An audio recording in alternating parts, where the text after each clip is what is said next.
dahil sa mas malawak na kampanya ng PNP laban sa droga at kriminalidad.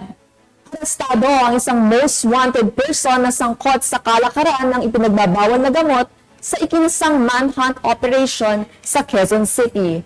Mag-uulat dyan si Police Corporal Antoinette Miranda. Huli ang isang individual na may warrant of arrest sa ikinasang manhunt operation ng Special Operations Unit NCR, PNP. Sa pamumuno ni Police Lieutenant Colonel Joey T. Caise, SOU Commander, kasama ang Police Station 4, Novaliches, ng Quezon City Police District sa barangay sa Uyo, Quezon City, alas 12:30 ng hating gabi noong July 11, 2024.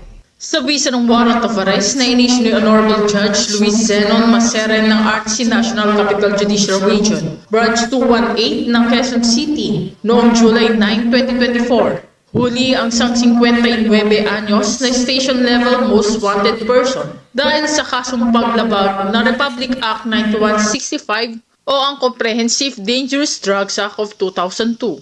Ang naarestong suspect ay nabasahan ng kanyang mga karapatan sa wikang kanyang naiintindihan at ito ay pansamantalang nakakulong sa detention facility ng Police Station 4 Novaliches habang hinihintay ang commitment order mula sa korte.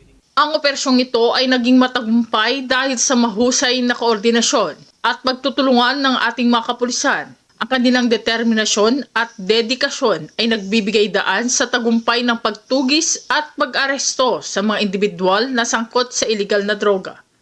Sa mga nais magsumbong, maaari kayong mag-text sa numerong nasa inyong screen.